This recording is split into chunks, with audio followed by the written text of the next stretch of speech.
Hello, good evening class 10th। इससे पहले मैंने आपको एक्सरसाइज 1.2 करवाई थी। अब एक्सरसाइज 1.2 के बाद एक्सरसाइज 1.3 पढ़ाएंगे। उससे पहले मैं आपको थोड़ा प्रमेय और प्रमेय के बारे में संक्षेप से बता दूं कि आप जानते ही हैं, प्रमेय संख्याएं जिन संख्याओं को हम भिन्न p बटे q के रूप में लिख सकते हैं उन्हें प्रमेय संख्याएं कहते हैं। जैसे कोई भी भिन्न हो, 2/3, 7/8, 5/9, ऋण 2/3, कोई भी प्रमेय संख्या हो, कोई भिन्न हो, चाहे वो प्लस में हो चाहे वो माइनस में हो, उन्हें प्रमेय संख्याएं कहते हैं। इसके अलावा वर्गमूल 4, वर्गमूल 9, वर्गमूल 16, वर्गमूल 25 आदि सभी प्रमेय संख्याएं होती हैं। ऐसा इसलिए है क्योंकि हम जानते हैं कि वर्गमूल 4 का मान कितना होता है, 2, क्योंकि 4 का वर्गमूल 2 होता है, 9 का वर्गमूल 3 होता है, 16 का वर्गमूल 4 होता है। सभी संख्याएं पूर्ण वर्ग संख्याएं हैं, इन्हें प्रमेय कहते हैं। अगर यहाँ पर लिखेंगे हम वर्गमूल 25, तो ये हम जानते हैं कि 25 का वर्गमूल कितना होता है, 5। तो ये भी एक पूर्ण वर्ग संख्या है, इसलिए ये भी क्या है, प्रमेय संख्याएं। और अप्रमेय संख्याएं जिन संख्याओं को हम भिन्न p बटे q के रूप में नहीं लिख पाते हैं उन्हें प्रमेय संख्याएं कहते हैं। जैसे वर्गमूल 2, वर्गमूल 3, वर्गमूल 5, वर्गमूल 7 एक्स्ट्रा है। तो इन दोनों संख्याओं में ये फर्क है, जो ये वर्गमूल वाले प्रश्न हैं, संख्याएं हैं, ये संख्याएं पूर्ण वर्ग हैं, यानी इनका वर्गमूल कोई न कोई पूर्ण संख्या है, इसलिए ये प्रमेय संख्याएं हैं। जबकि ये संख्याएं या प्रमेय संख्याएं इसलिए हैं क्योंकि ये संख्याएं पूर्ण वर्ग नहीं है। तो जो संख्याएं पूर्ण वर्ग होंगी वो प्रमेय होंगी, और जो संख्याएं पूर्ण वर्ग नहीं होंगी वो अप्रमेय में आएंगी। अब एक्सरसाइज 1.3 का जो प्रश्न नंबर 1 है वो ऐसा प्रश्न है, लगभग वही प्रश्न है ये, उससे संबंधित प्रश्न है ये। प्रश्न आएगा, पहला इंपॉर्टेंट प्रश्न है ये, सिद्ध कीजिए कि वर्गमूल 3 एक अप्रमेय संख्या है। देखो 3 एक अप्रमेय संख्या है, लेकिन हमें यहाँ पर प्रूफ करना है, सिद्ध करना है कि सिद्ध कीजिए कि √3 एक अप्रमेय संख्या है। अब हम जानते हैं कि वर्गमूल 3 एक अप्रमेय संख्या है, इसको हम किस तरह से प्रूव करेंगे। इसको सिद्ध करने के लिए हमको विरोधाभास, जिसको बोलते हैं विरोधाभास तरीका अपनाना पड़ता है। विरोधाभास मीन्स होता है इसका अपोजिट मानना है, यानी कि हमें ये प्रूव करना है कि वर्गमूल 3 एक प्रमेय संख्या है। लेकिन हमको ये मानना पड़ेगा, पहले माना वर्गमूल 3 एक प्रमेय संख्या है। हम ये जानते हैं कि वर्गमूल 3 एक प्रमेय संख्या नहीं है, लेकिन वर्गमूल 3 एक अप्रमेय संख्या है। इसको प्रूव करने के लिए, इसको सिद्ध करने के लिए हमको पहले मानना पड़ेगा कि माना वर्गमूल 3 एक प्रमेय संख्या है। तो हम यहाँ पर लिखेंगे, इसको हल करेंगे, हम इसको उत्तर में लिखेंगे माना, इसको इसको मैंने कहा इसको कहते हैं विरोधाभास। विरोधाभास मीन्स इसका विरोध करना। विरोध किसका करना, कि वर्गमूल 3 एक अप्रमेय संख्या है। तो हम ये कहेंगे माना वर्गमूल 3 एक प्रमेय संख्या है। माना वर्गमूल 3 एक प्रमेय संख्या है।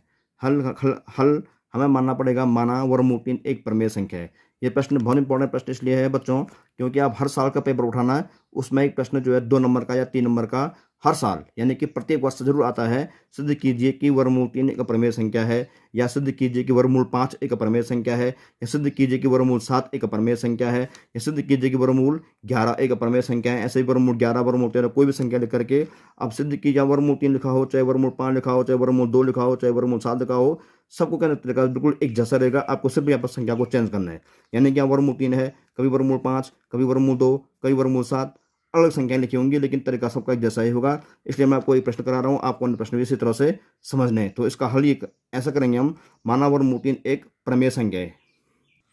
तो हमने मान लिया कि माना वर्गमूल 3 एक प्रमेय संख्या है। हम जानते हैं प्रमेय संख्या किन्हें बोलते हैं, जिन संख्याओं को हम भिन्न p बटे q के रूप में लिख सकते हैं। अगर वर्गमूल 3 एक प्रमेय संख्या हमने माना हुआ है, इसलिए इसका मतलब ये हुआ कि वर्गमूल 3 बराबर क्या होगा, p बटे q होगा, क्योंकि हमने ये माना हुआ है कि वर्गमूल 3 एक प्रमेय संख्या है। अगर वर्गमूल 3 एक प्रमेय संख्या है तो उसका मान कितना होना चाहिए, वर्गमूल 3 बराबर p बटे q।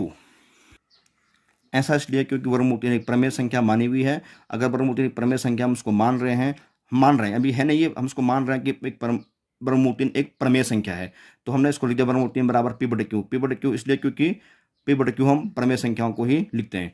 अब हम फिर लेंगे माना p व q में, हाँ यहाँ पर थोड़ा छूट गया, वर्गमूल 3 बराबर p बटे q, जहाँ q बराबर नहीं है 0 के। तो इसको फिर समझिए, सिद्ध करना है कि वर्गमूल 3 एक अप्रमेय संख्या है, माना वर्गमूल 3 एक प्रमेय संख्या है। इसका उत्तर ये है, इसलिए वर्गमूल 3 बराबर p बटे q, क्योंकि प्रमेय संख्या है तो हम इसको p बटे q लिखेंगे। यहाँ पर q 0 के बराबर कभी नहीं होता है। हम अब लिखेंगे माना p और q में एक के अतिरिक्त कोई अभाज्य गुणनखंड समाविष्ट नहीं है। ऐसा क्यों, पहले इसको सुन लीजिए। हम पहले इसको लिखेंगे, माना p व q में एक के अतिरिक्त कोई अभाज्य गुणनखंड संनिष्ठ नहीं है। हमने इसको फिर मान लिया है, माना पी व क्यू में एक के अतिरिक्त कोई अभाज्य गुणनखंड संनिष्ठ नहीं है। हमने इसको माना हुआ है। इसका मतलब क्या हुआ, माना पी व क्यू में एक के अतिरिक्त कोई अभाज्य गुणनखंड संनिष्ठ नहीं है। इसका मतलब क्या हुआ, इसका मतलब ऐसा होता है, माना कोई प्रमेय संख्या पी बटे क्यू है 8/9। तो मैंने कहा पी बटे क्यू, मैंने आपको ये कहा कि माना पी और क्यू में एक के अतिरिक्त कोई अभाज्य गुणनखंड संनिष्ठ नहीं है। इसका तात्पर्य ये हुआ, माना कोई पी और क्यू संख्याएं ये हैं, पी है जो है 8 और 9, क्यू है कितना 9। तो पी का मान 8 है, क्यू का मान 9। हमने इनका गुणनखंड किया, कैसे, 2 गुणा गई 2 गुणा गई, अच्छा इससे यहाँ मैंने लिया 8, यहाँ मैंने लिया 9। अब 8 गुणनखंड क्या होते हैं, 8 गुणनखंड होते हैं 8 के, 1 2 4 और 8। गुणनखंड मीन्स 8 में किस किस संख्या का भाग जा रहा है, तो 8 में 1 का भाग जा रहा है, 2 का भाग जा रहा है, 4 दूनी 4, 4 का भाग जा रहा है, 8 का भाग जा रहा है, और 9 में 1 का भाग जा रहा है, 3 3 9, 3 का भाग जा रहा है, और उसके बाद 9 का ही भाग जा रहा है। अब मैंने आपको कहा भाई इन दोनों में कौन सा गुणनखंड सर्वनिष्ठ है, हमें रखेंगे सार्वनिष्ठ गुणनखंड। कौन कौन सा है, एक यहाँ भी है, एक यहाँ भी है, एक देखिए हमने अब लिखा है इसको, मान लीजिए हमने यहाँ एक यहाँ भी है, एक यहाँ भी हमने इसको लिख दिया क्या, एक। उसके अलावा कोई भी गुणनखंड सर्वनिष्ठ दोनों जगह नहीं है।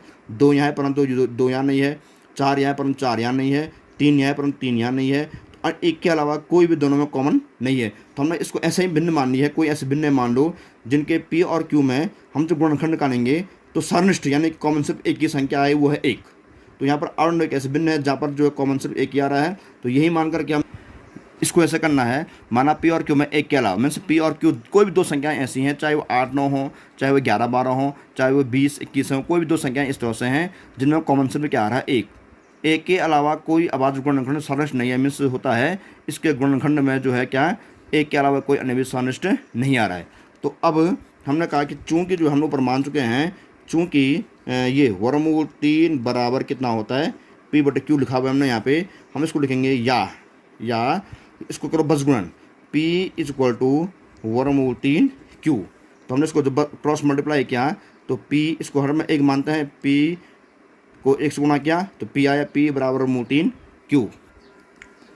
B बराबर वर्गमूल 3 Q। तो हम लिखेंगे कि दोनों पक्षों का वर्ग करने पर, दोनों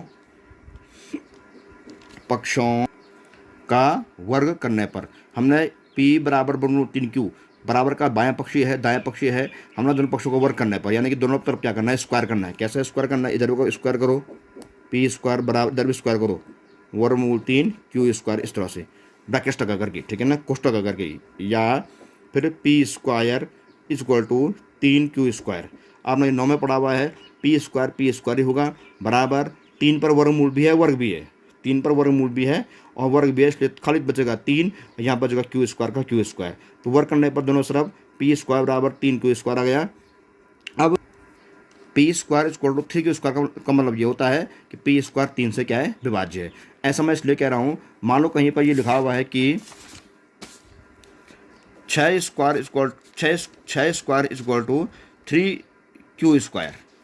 मान लीजिए ऐसे लिखा हुआ है 6² = 3 Q²। इसका मतलब ये हुआ कि 6 का स्क्वायर जो 3 से क्या है, विभाज्य है। मीन्स 6 स्क्वायर में 3 का भाग क्या जा रहा है, 6 स्क्वायर कितना हुआ, 36, 3 का भाग 36 में जा रहा है। तो यहाँ पर इसको इसका मतलब ये हुआ P² = 3 Q²। मीन्स ये हुआ, ये लिखा हुआ है, इसका मतलब P² = 3 Q²। P का मान आप 6 मान लो, 9 मान लो, कुछ भी मान लो, फिलहाल यहाँ पे P² = 3 Q²। ये हुआ, अगर P² = 3 Q² है, यहाँ पर P का मान 6 है तो 3 का भाग 6 स्क्वायर में जरूर जाएगा। इसका मतलब हम ऐसा कह सकते हैं कि P² में यहाँ पे 3 का भाग जरूर जाएगा, यानी कि इसलिए P² 3 से क्या है, विभाज्य। इसलिए हम लिखेंगे P², यदि P² 3 से विभाज्य है, इसलिए P भी 3 से विभाज्य होगा, 3 से विभाज्य होगा। ऐसा इसलिए अगर P² 3 से विभाज्य है तो पक्का P भी क्या होगा, 3 से विभाज्य होगा। कि जैसे कि यहाँ पर अगर जो है क्या, मैंने कहा था कि 6² 3 से विभाज्य है, इसका मतलब ये हुआ कि 6 भी क्या होगा, 3 से विभाज्य होगा। जब 6² 3 से विभाज्य है, मीन्स जब 6 स्क्वायर में 3 का भाग जा रहा है तो जरूर 6 में भी क्या आएगा, 3 का भाग जाएगा। मतलब कहीं पर भी अगर हम स्क्वायर हटा देते हैं तो जो संख्या बचती है उसमें भी 3 का भाग क्या जरूर जाता है। तो यदि P² 3 से विभाज्य है तो P भी क्या होगा, 3 से विभाज्य होगा। इस टाइम यहाँ लिखेंगे कि पी भी 3 से क्या होगा, विभाज्य होगा। अब पी भी 3 से विभाज्य होगा, तब माना कि पी बराबर 5R।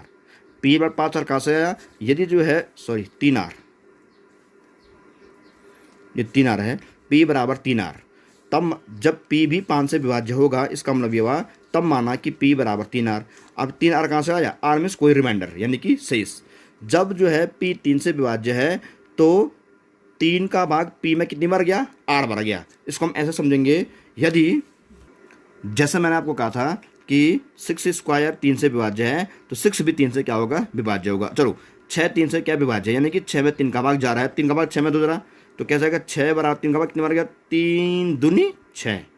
हमने जब कहा कि 6 3 से विभाज्य है, यानी कि 6 में 3 का भाग जा रहा है, हमने 3 का भाग 6 में कैसे दिया, 6 बराबर 3 का भाग 6 में 3 दूनी 6, तो 6 बराबर 3 गुणा 2, यानी कि पी बराबर 3R। तो आर कितना आ गया यहाँ पे, 2। आर मीन्स होता है शेष।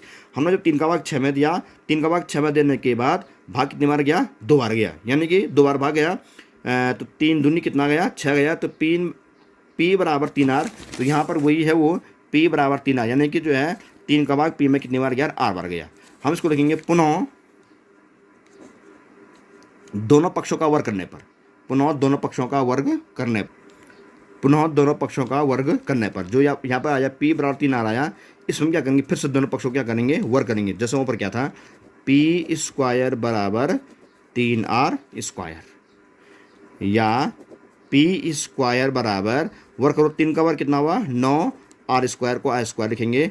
तो यहाँ पर कोष्टक खोलने के बाद जो वर्ग है वो 3 का भी होगा, तो बन गया 3 का वर्ग 9, और आर का भी होगा तो आर का वर्ग क्या होगा, आर वर्ग ही रहेगा। तो कोष्टक खोलने पर P square equal to 9R square हो गया। अब इसके बाद या 3Q स्क्वायर बराबर 9 स्क्वायर, 3 स्क्वायर कैसा आया, पी स्क्वायर बराबर, पी स्क्वायर के जो हम यहाँ रखेंगे ये है पी स्क्वायर बराबर ये समीकरण 1 से। तो जो पी हमने ऊपर क्या था, पी स्क्वायर बराबर क्या था, 3Q स्क्वायर क्या था, तो पी स्क्वायर का मान 3Q स्क्वायर को हम यहाँ रखेंगे, ये पी स्क्वायर का हम यहाँ नीचे लिखेंगे 3Q स्क्वायर। कहाँ से आया, ये समीकरण 1 से। हम लिखेंगे यहाँ समीकरण क्या 1 से, ये समीकरण क्या 1 से। तो पी स्क्वायर का मान कितना लिखेंगे, 3Q स्क्वायर बराबर ये बन गया 9R स्क्वायर। तो पी स्क्वायर का मान 3 स्क्वायर कहाँ से आया, समीकरण कहाँ से आया, वो 1 से जो हमने ऊपर किया था। तो हमने ये पी स्क्वायर की वैल्यू 3Q स्क्वायर को हमने क्या यहाँ रख दिया। तब लिखेंगे हम क्या, या Q स्क्वायर बराबर 9R स्क्वायर बटे 3। देखिए हमने यहाँ पर क्या लिखा, Q स्क्वायर, ये 3 को हम यहाँ लेंगे हर में, तो 3 था, 3 चूँकि 3 को हम Q स्क्वायर से गुणा कर रहे हैं तो हमने इसको क्या गुणा से क्या कर दिया, भाग कर दिया। तो यहाँ गए Q स्क्वायर बराबर 9R स्क्वायर बटे 3 को यहाँ लिख दिए बटे क्या 3। इन 3 से 9 काट दो, कितना आया, Q स्क्वायर बराबर 3R स्क्वायर, Q स्क्वायर बराबर 3R स्क्वायर, Q स्क्वायर बराबर क्या 3R स्क्वायर। हम तब लिखेंगे तब Q स्क्वायर भी, Q स्क्वायर क्या है, 5 से विभाज्य है, ये फिर वही Q स्क्वायर बराबर 3 होना चाहिए, Q स्क्वायर 3 से क्या है, विभाज्य। ये देखो Q स्क्वायर बराबर 3R स्क्वायर, तो हम यहाँ लिखेंगे तब Q स्क्वायर 3 से क्या विभाज्य। ये सेम हुई है, हम जो इससे पहले भी कहा था, इससे पहले पी स्क्वायर बराबर 3Q स्क्वायर का था, मैंने कहा था पी स्क्वायर 3 से क्या है, विभाज्य है। तो जैसे यहाँ पर पी स्क्वायर बराबर 3Q स्क्वायर आया, हमने कहा कि पी स्क्वायर 3 से विभाज्य है, उसी तरह से यहाँ है Q स्क्वायर और 3R स्क्वायर, यानी Q स्क्वायर 3 से क्या है, विभाज्य है। इसलिए अगर Q स्क्वायर 3 से विभाज्य है तो Q भी 3 से क्या होगा, विभाज्य होगा, Q भी क्या होगा, 3 से क्या होगा, विभाज्य। Q स्क्वायर 3 से विभाज्य है तो Q भी 3 से क्या होगा, विभाज्य होगा। हमने यहाँ पर 2 चीज़ निकाल चुके हैं, एक तो यह है Q भी 3 से विभाज्य होगा, इससे पहले हमने निकाला कि P भी 3 से विभाज्य होगा। हमने इससे पहले प्रूफ कर रखा है कि P भी 3 से विभाज्य होगा, और हमने यहाँ पर प्रूफ कर दिया है कि Q भी 3 से क्या होगा, विभाज्य होगा, यानी कि P और Q दोनों क्या है, 3 से विभाज्य हैं। यहाँ पर हमने प्रूफ किया ना भी Q भी 3 से विभाज्य होगा। हमने इससे थोड़े पहले क्या प्रूफ किया था कि P भी क्या है, 3 से क्या है, विभाज्य होगा। P भी 3 से विभाज्य होगा और Q भी 3 से विभाज्य होगा, यानी कि P और Q दोनों क्या है, 3 से विभाज्य हैं। तो हम यहाँ लिखेंगे P और Q दोनों 3 से विभाज्य हैं, P और Q दोनों 3 से विभाज्य हैं, P भी 3 से विभाज्य है, Q भी 3 से विभाज्य है। तो हमने ये कर दिया P और Q दोनों 3 से क्या है, विभाज्य हैं। हम इसको लिखेंगे चूंकि P और Q दोनों 3 से क्या है, विभाज्य हैं। क्या चूंकि है ये, चूंकि P और Q दोनों 3 से क्या है, विभाज्य हैं, यहाँ लिख दिया मैंने, इसलिए P और Q में एक के अतिरिक्त 5 भी सारनिष्ठ गुणनखंड है। मतलब हमने कहा चूंकि P और Q दोनों 3 से विभाज्य हैं, इसका मतलब ये हुआ इसलिए P और Q में एक के अतिरिक्त 5 भी क्या है, सारनिष्ठ गुणनखंड है। ऐसा मैं इसलिए कह रहा हूँ क्योंकि हमने इससे पहले एक चीज़ मानी, हमने माना था कि P और Q में एक के अतिरिक्त कोई अभाज्य गुणनखंड सारनिष्ठ नहीं है। देखो इस पर गौर करना कि माना P और Q में एक के अतिरिक्त कोई अभाज्य गुणनखंड सारनिष्ठ नहीं है, जबकि यहाँ पर क्या आ गया, इसका उल्टा आ गया कि P और Q में एक के अतिरिक्त 5 भी सारनिष्ठ गुणनखंड है। मतलब हमने यहाँ माना हुआ था कि P और Q में एक के अलावा किसी का भाग नहीं जा रहा है, जबकि यहाँ क्या आ गया, P और Q में एक के अलावा 5 का भी क्या जा रहा है, भाग जा रहा है। तो दोनों चीज़ उल्टी आ गई। तो ये उल्टा क्यों आया कि हमने यहाँ पर गलत माना हुआ था कि ब्रह्ममूर्तिनिक प्रमेय संख्या है, यानी गलत माना हुआ है। ये दो बातें अलग बातें इसलिए यहाँ पे आ गई कि यहाँ पर लिखा हुआ है कि माना P और Q में एक के अतिरिक्त कोई अभाज्य गुणनखंड सारनिष्ठ नहीं है, जबकि हमने प्रूव कर P और Q में एक के अतिरिक्त 5 भी सारनिष्ठ गुणनखंड है। तो ये दो अलग बातें इसलिए आ गई। हमने ये गलत माना हुआ था कि माना ब्रह्ममूर्तिनिक प्रमेय संख्या है, यानी कि ये गलत माना हुआ है कि माना ब्रह्ममूर्तिनिक प्रमेय संख्या है। इसका मतलब ये क्या है, एक अप्रमेय संख्या है। तो हम इसको ऐसे लिखेंगे, हम तब लिखेंगे, यह विरोधाभास हमारी त्रुटिपूर्ण कल्पना से प्राप्त हुआ है कि वर्गमूल 5 एक प्रमेय संख्या है। यह विरोधाभास हमारी त्रुटिपूर्ण कल्पना से प्राप्त हुआ है कि वर्गमूल 3 एक प्रमेय संख्या है। यह विरोधाभास हमारी त्रुटिपूर्ण मीन्स गलत, त्रुटिपूर्ण मीन्स गलत। यह विरोधाभास हमारी त्रुटिपूर्ण कल्पना से प्राप्त हुआ है कि वर्गमूल 3 एक प्रमेय संख्या है, अतः वर्गमूल 3 एक अप्रमेय संख्या है। मतलब विरोधाभास मीन्स क्या, विरोध हो गया। यहाँ पर जो है जो हमने माना हुआ था वो गलत प्रूफ हो गया। गलत प्रूफ ये हो गया, हमने माना हुआ था कि P और Q में एक के अतिरिक्त कोई गुणनखंड सारनिष्ठ नहीं है, जबकि गलत प्रूफ हो गया। हमने यहाँ पर ये प्रूफ कर दिया P और Q में एक के अलावा 5 भी, सॉरी 3 भी, ये 3 है, ये 3 कि P और Q में एक के अतिरिक्त 3 भी सारनिष्ठ गुणनखंड है। हमने ये कहा था कि P और Q में एक, हमने ये माना था यहाँ पे कि माना P और Q में एक के अतिरिक्त कोई अभाज्य गुणनखंड सारनिष्ठ नहीं है, जबकि इसका विरोधाभास ये हमको निकल गया कि P और Q में एक के अतिरिक्त 3 भी एक सारनिष्ठ गुणनखंड है। यह विरोधाभास मैंने ये उल्टा क्यों आया, हमारे त्रुटिपूर्ण कल्पना में सोता गलत मानना, हमने गलत माना हुआ है। यह विरोधाभास हमारी त्रुटिपूर्ण कल्पना से प्राप्त हुआ है कि वर्गमूल 3 एक प्रमेय संख्या है, अतः वर्गमूल 3 एक अप्रमेय संख्या। हमने जब गलत माना हुआ है, हमने ये प्रूव कर दिया कि हमने गलत माना हुआ था शुरू में प्रश्न के कि वर्गमूल 3 एक प्रमेय संख्या है, यानी कि सही बात क्या है, वर्गमूल 3 एक अप्रमेय संख्या है। तो यह सिद्ध हो गया कि वर्गमूल 3 एक अप्रमेय संख्या है। मैंने आपको कहा आपको प्रश्न याद करना है लगभग, और जो भी प्रश्न आएंगे इस तरह के सभी आपको ऐसे करने हैं। माना कि प्रश्न ऐसा गया, एक्सरसाइज 1.3 का पहला प्रश्न है, यहाँ पर लिखा हुआ है सिद्ध कीजिए कि वर्गमूल 5 एक अप्रमेय संख्या है। एक्सरसाइज देखना 1.3, एक्सरसाइज 1. जो क्वेश्चन नंबर 1 है वो है सिद्ध कीजिए कि वर्गमूल 5 एक अप्रमेय संख्या है। मैंने आपको समझाया था अभी, सिद्ध कीजिए कि वर्गमूल 3 एक अप्रमेय संख्या है। तो आप उसको भी सेम टू सेम ऐसे लिखेंगे, सिर्फ 5 की जगह 3 और 3 की जगह 5 लिखते जाएंगे, और आपको पूरा करना है। वैसा ही है, आपको इस प्रश्न को याद करना है। अब यहाँ पर 3 हो, चाहे वर्गमूल 5 हो, चाहे वर्गमूल 7 हो, चाहे वर्गमूल 11 हो, आपको पूरा लैंग्वेज ऐसे ही लिखना है, सेम टू सेम। सिर्फ आपको क्या उतारना है, वो 5 की जगह 3 या 2 या जो भी अन्य आएगा उसको उतारना है। क्वेश्चन ये है, सिद्ध कीजिए कि वर्गमूल 5, किताब में वर्गमूल 5 एक प्रमेय संख्या है। हम लिखेंगे माना वर्गमूल 5 एक प्रमेय संख्या है, सेम वही, इसलिए वर्गमूल 5 बराबर P/Q, जहाँ Q बराबर नहीं है 0 के। अब माना सेम हो जाएगा, P और Q में एक के अतिरिक्त कोई अभाज्य गुणनखंड सारनिष्ठ नहीं है, चूंकि वर्गमूल 3 बराबर P/Q या P बराबर वर्गमूल 5 बराबर, तो किताब में 5 है, इसको 5 लिखेंगे, वर्गमूल 5 बराबर P/Q या P बराबर वर्गमूल 5Q। मल्टीप्लाई करने के बाद P बराबर वर्गमूल 5Q, दोनों पक्षों का वर्ग करने पर वर्ग करेंगे तो P² बराबर वर्गमूल 5 है किताब में, तो वर्गमूल 5Q² ऐसा आएगा। फिर इसके नीचे आएगा कि P² बराबर 5Q², या 5 का यहाँ का आएगा 5Q², इस समीकरण बन जाएगा 1। फिर लेकिन यहाँ इसलिए P² 5 से विभाज्य है, इसलिए P भी 5 से विभाज्य होगा। तब माना कि P बराबर 5R, यहाँ पर 5R आएगा, R कोई अन्य संख्या है, P बराबर क्या 5R। पुनः दोनों पक्षों वर्ग करने पर फिर यहाँ लिखेंगे आप क्या, P² बराबर 5R², P² बराबर 5 का वर्ग कितना होगा यहाँ पर 25, P² बराबर 25R²। या फिर यहाँ पर जो मान यहाँ था यहाँ से उतारेंगे मान, समीकरण 1 से ये P² का मान कितना होगा उस प्रश्न में 5Q², तो 5Q² को अब यहाँ उतारेंगे 5Q² और 25R²। तो यहाँ पर ऐसा आएगा, तो लास्ट में यहाँ लिखेंगे, यहाँ आएगा Q² बराबर 5R², Q² बराबर क्या 5R²। फिर तब Q² 5 से विभाज्य है, इसलिए क्यू भी 5 से विभाज्य होगा।